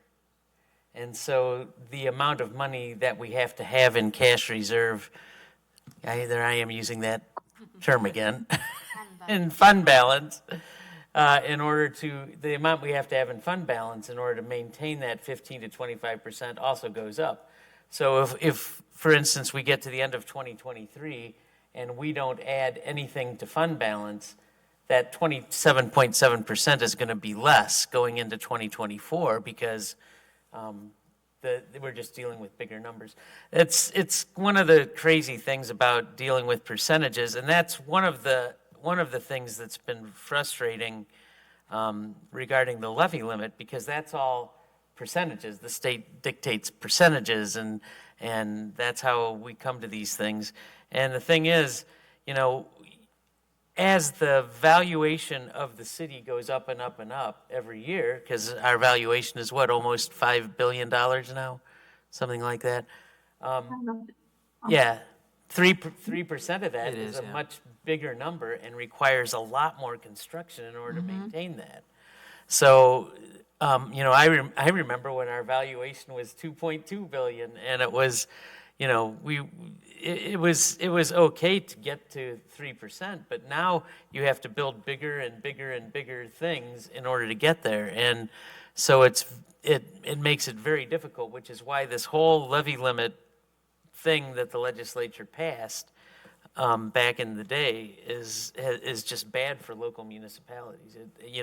They may have been able to tout that they kept some sort of political promise about keeping taxes low, but the bottom line is it makes it impossible to maintain services. Dave? A little bit, Jay. I think we're all human, and it forces us to make hard choices that we wouldn't necessarily make. Is the analogy I would make. Well, that's these are hard choices, and we're forced to make these. If we weren't, and all right, they want this or that. So I think there is some value to those. I don't think we should just throw them out with the wash water. So the other thing that I want to mention is to think about all the new projects that are in the pipeline, because that one is going to increase our net contraction for the future year. We don't have too many big projects coming in the pipeline. So that one is also something that we need to consider too, because it's going to affect our levy capacity for the next couple of years. So that one is. That's why we're going to need a referendum. Okay. I have a random question. Does the building of our police station increase the net new, is that count towards the net new construction for the city? Does our building of a new building count towards that, or is buildings don't count? Okay. Unless we build it and we sell it to somebody, so it goes on the tax roll. Even the buildings are there like a tax exempt organization, like the Usona Institute. It's not going to count. Oh, all the nonprofits too are exempt. Okay. Yep. So can I ask the question if you have any priority for the CIP in your district? Something that you want to, I need to consider? No? Well, I've got things, but I will have to talk to you at a later date because I haven't really hashed any of them out. Okay. No, because I have 1 week to close this in, so, I'll talk to you about it. okay. Okay. All right, any other questions for Misty? Well, thank you for your very informative presentation. Thank you for your time, and no, you don't get college credit for it. All right, so we'll move to announcements. Our next meeting is on June 28th. Now, we don't have a meeting scheduled for November and December. Chad and I met a couple of weeks ago and kind of went through a schedule for committee of the whole topics for June, July, August, September, and October. We don't normally have a meeting in November or December because the November meeting would generally fall on Thanksgiving Eve. This year, Thanksgiving is on the 23rd. We have a council meeting on the 14th. And so what I would like to do, if you are amenable to it, is having a committee of the whole meeting on the 15th, which would be the Wednesday before Thanksgiving week. And what I would like to put on the schedule for that meeting is a review of, I would like to have planning come in and talk about, our zoning. I'd like to talk about smart code. I'd like to talk about how that incorporates with healthy neighborhoods. And I think some of this gets to what Angela was talking about earlier.